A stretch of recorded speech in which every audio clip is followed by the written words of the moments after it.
pergalian kita tersebut. Para hadirin, Kanjeng Nabi begitu cinta kepada kita semuanya, betul? Maka cocok kalau Kanjeng Nabi begitu cinta kepada kita, sudah sepantasnya kita pun wajib mencintai baginda Nabi Muhammad sallallahu alaihi.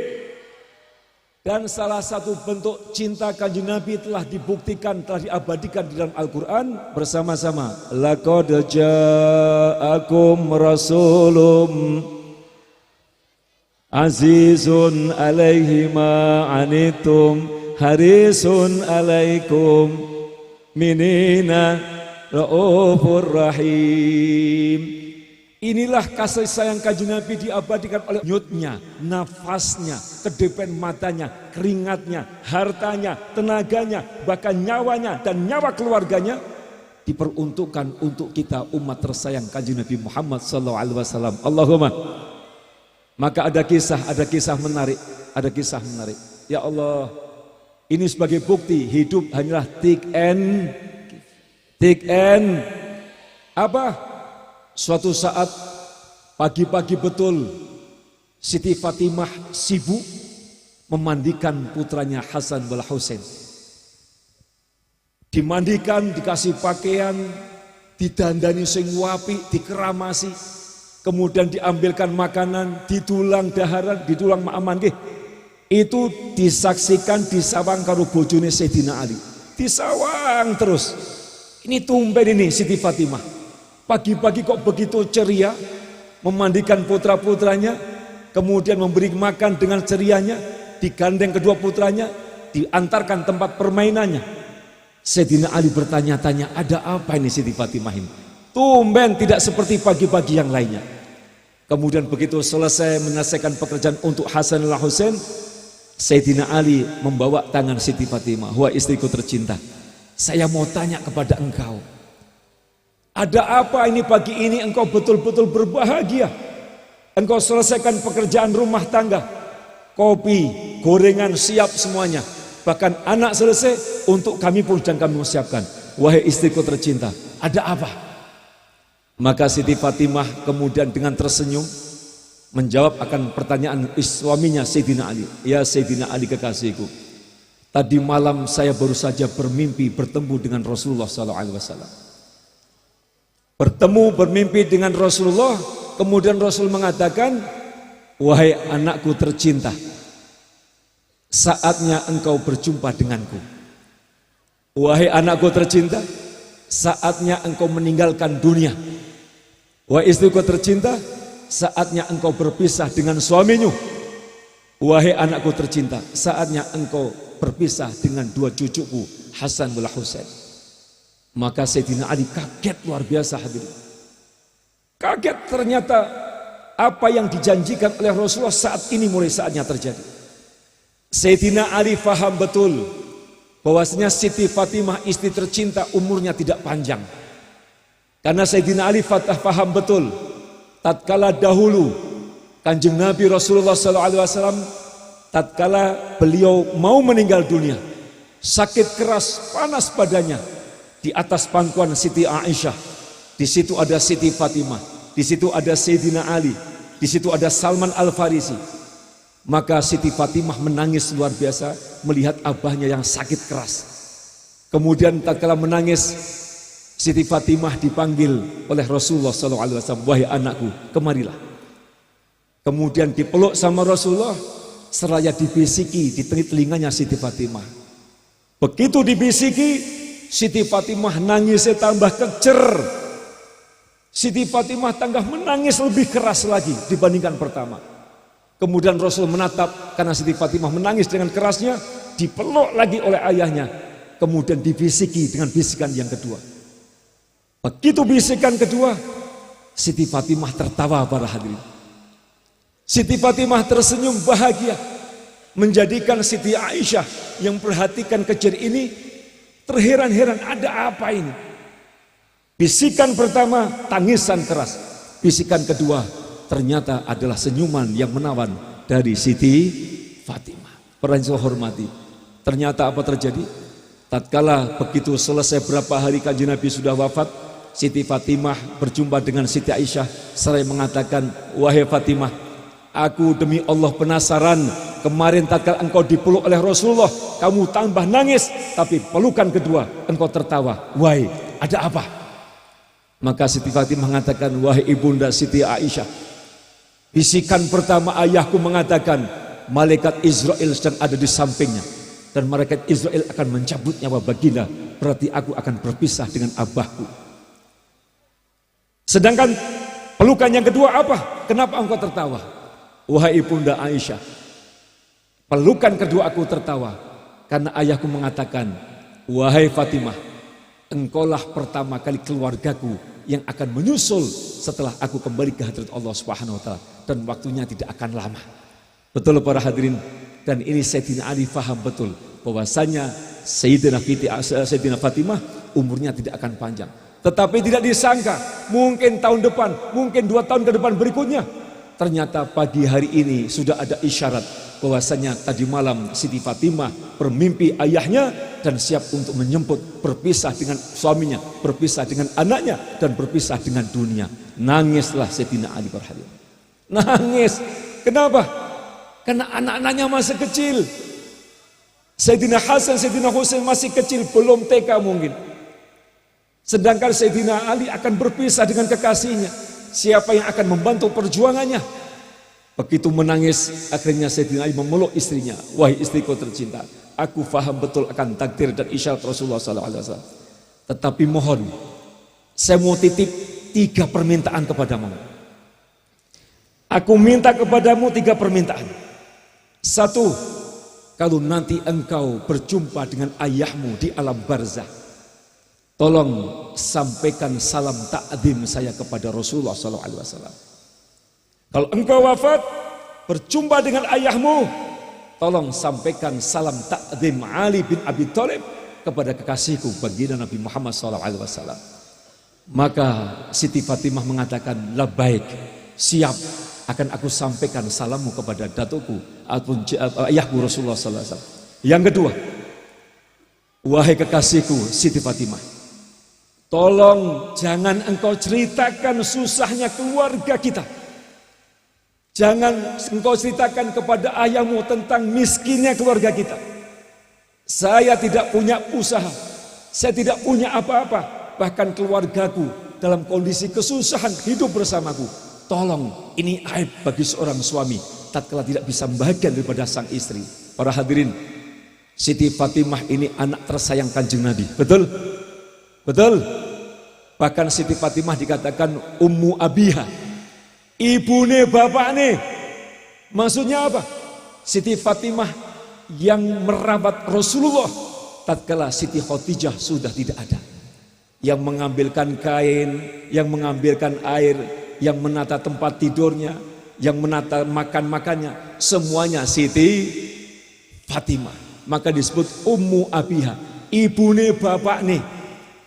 Dan yang menggandeng Kanjeng Nabi untuk tawaf Siti Fatimah. Maka kisah para hadirin, wahai para ibu-ibu, Siti Fatimah terkenal tubuhnya tidak pernah gemuk. Siti Fatimah tubuhnya kurus. Kenapa? Karena sejak kecil Siti Fatimah menyaksikan orang-orang kafir menyiksa baginda Nabi Muhammad SAW. Tidak pernah senang Siti Fatimah. Maka Sayyidina Ali mengatakan, wahai istriku, tolong rahasiakan akan kesusahan keluarga kita. Aku malu kalau kok sampai Ali tidak bisa membahagiakan daripada putri Rasulullah SAW. Siap, akan kamu sampaikan. Yang ketiga, permintaanku wahai istriku tercinta. Apa permintaanmu?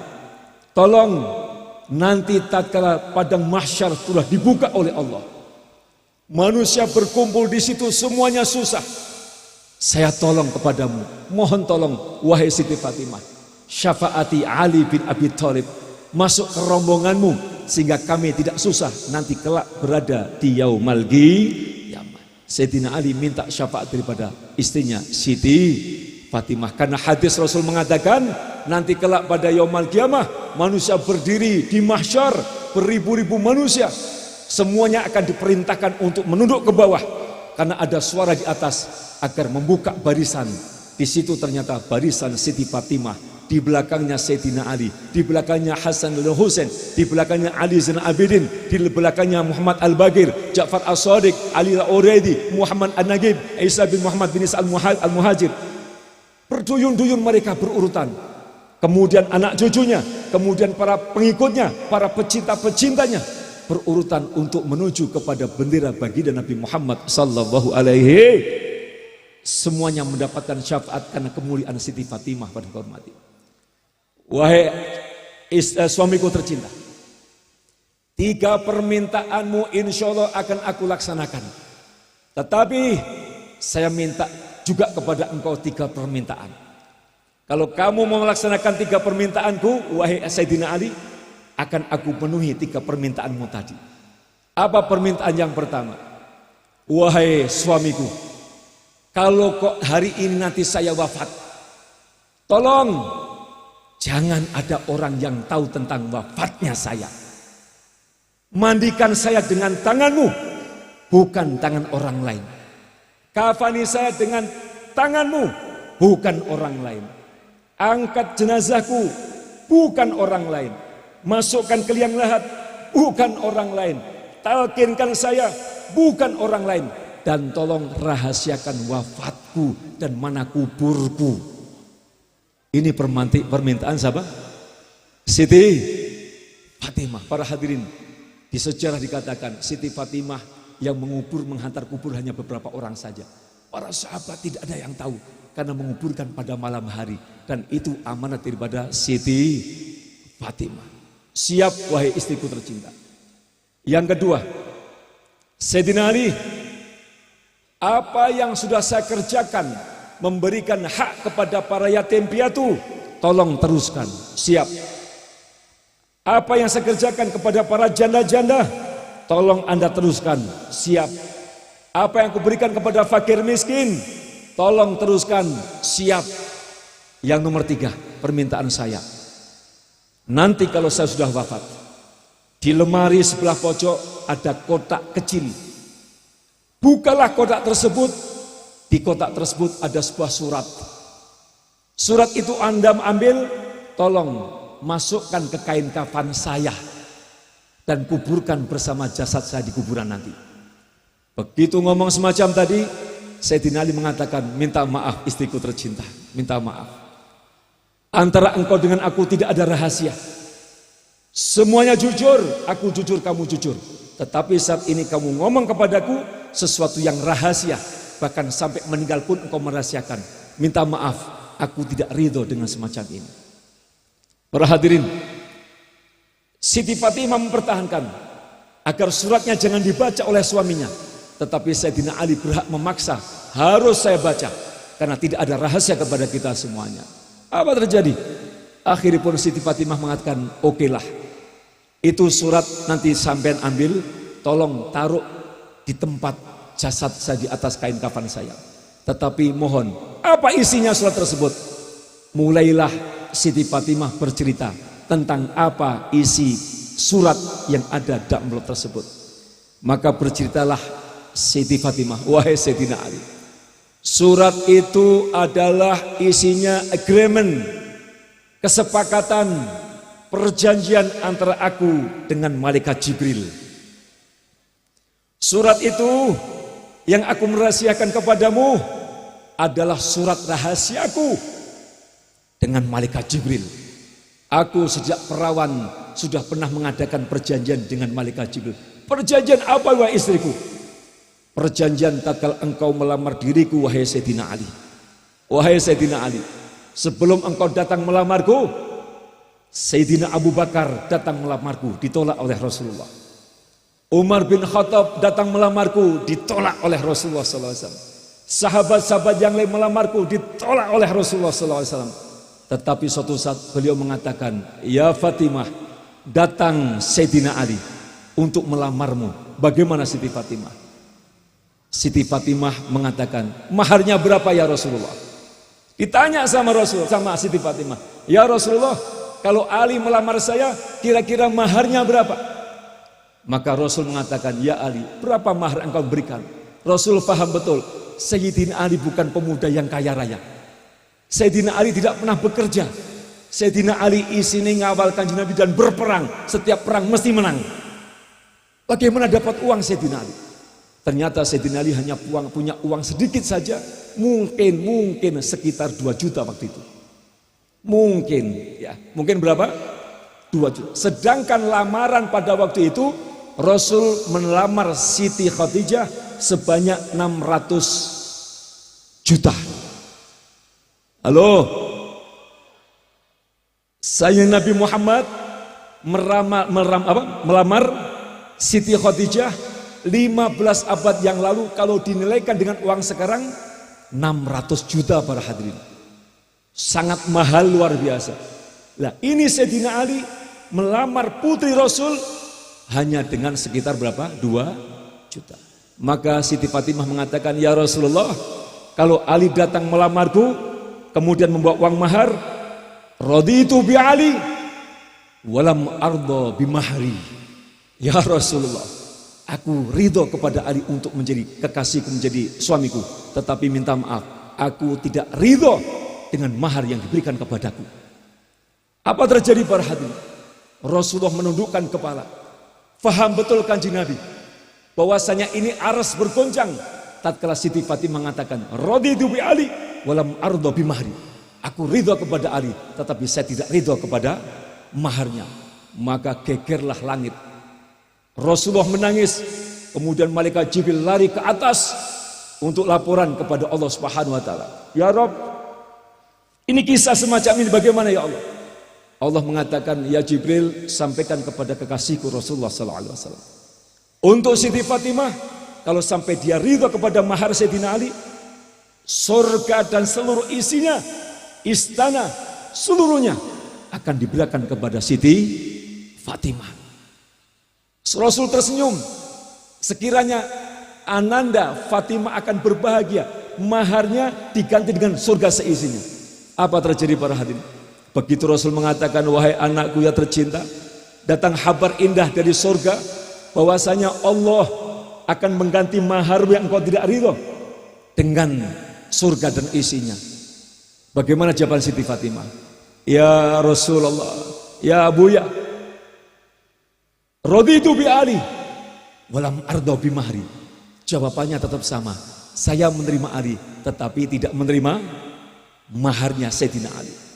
Bingung para hadirin. Semuanya bingung. Kemudian Siti Fatimah mengatakan, ya Rasulullah, sampaikan kepada malaikat Jibril, ada satu perjanjian. Perjanjian ini yang menjadikan aku ridho sebagai pengganti daripada mahar Sayyidina Ali. Surga tidak ada nilainya apa-apa buat saya, tetapi perjanjian ini tolong dijaga.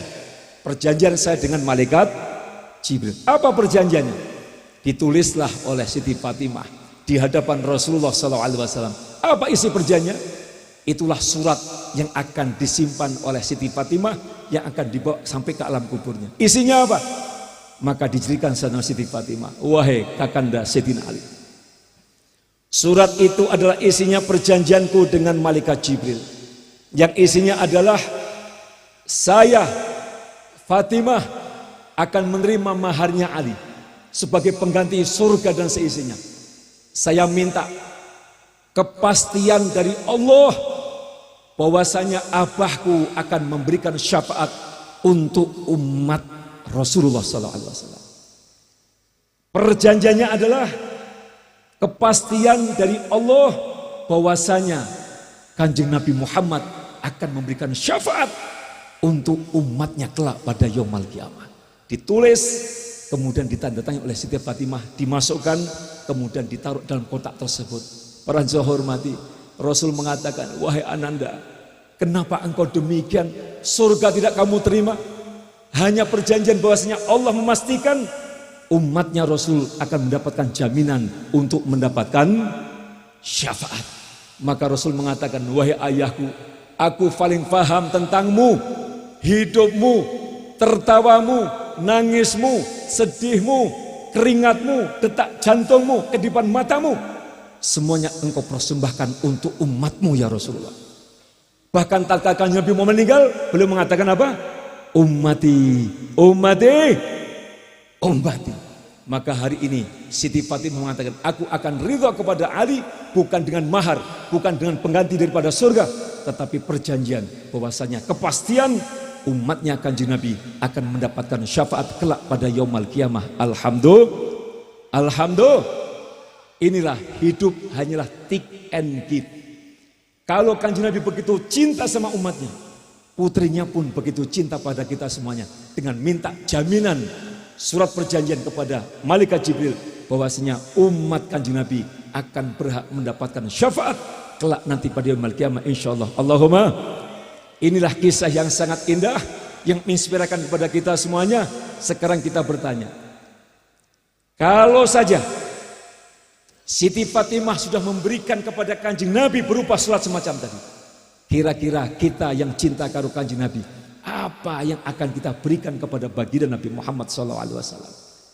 Sebagai bentuk cinta kita kepada baginda, Siti Fatimah menggadaikan surganya, menggadaikan maharnya, diganti untuk membahagiakan Kanjeng Nabi. Mohon tolong para hadirin, kalau kita semuanya di sini sudah cinta sholawat, cinta Rasulullah, coba berikan sesuatu kepada baginda Nabi Muhammad sallallahu alaihi, minimal apa? Minimal kita bersama-sama membaca sallallahu ala Muhammad.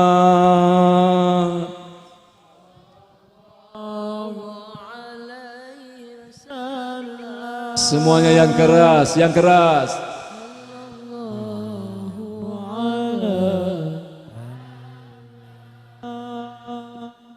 Sallallahu alaihi wasallam.